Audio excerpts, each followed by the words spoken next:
Hey, what's up everyone? Welcome to Geeks and Gamers Play, and E3 is going to be coming back this year. It's been a while since we've had a physical E3 because of all the bullshit, but it looks like this one might be kind of pointless because Xbox, Nintendo, and PlayStation are all reportedly skipping E3 2023. Now, in my opinion, E3's been kind of pointless for a while. It's just gone down the drain every year. It's been getting worse and worse, and to see that the big three console manufacturers aren't going to be there, what really is the point, unless you just want to see EA cringe, which is funny within itself.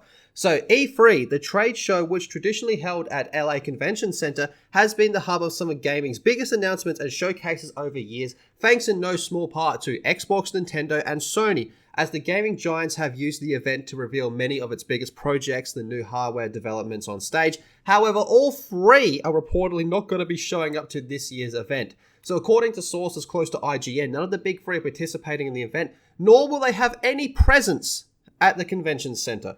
So here we go. IGN has learned that Xbox, PlayStation, and Nintendo won't be a formal part of E3 2003, meaning they won't have a presence on the show floor, among other things.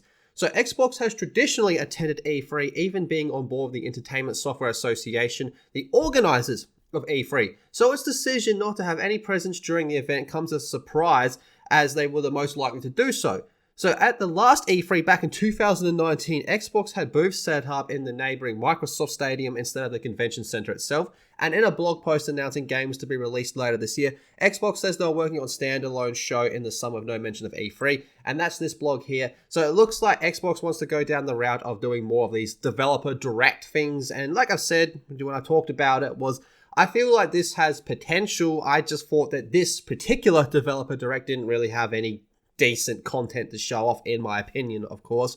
So they want to go down more that route, which is very similar to what Nintendo does with its directs. I mean, fuck, they even stole the name. So Nintendo was the only one of the big three which had a show on the floor in 2019, despite the company all but pioneering the direct format, where developers talked directly to consumers in a scripted video stream live. They still maintained a presence on the show floor. But according to IGN, their sources have told them the company will not be attending this year's E3, so it was speculated Nintendo most likely did not have many games to announce, as they were reaching the end of the life cycle of the Switch. So Sony, meanwhile, has not attended E3 since 2019, lol, opting out of 2020s before it was cancelled in 2021 and 22. This should not come as a surprise, as Sony's recent years prefer to announce new games through their state of play instead of formal events. So basically, it looks like everyone's going to these direct style of announcements where they just live stream pre-recorded and pre-scripted events where they go, this is what we're working on, this is when it's coming out, here's a sneak peek of something else that we've got coming down on later.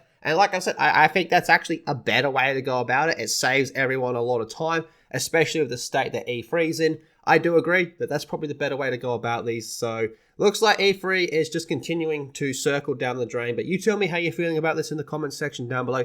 Be sure to subscribe to Geeks and Gamers Play and check out geeksandgamers.com. And I'll see you all in the next video.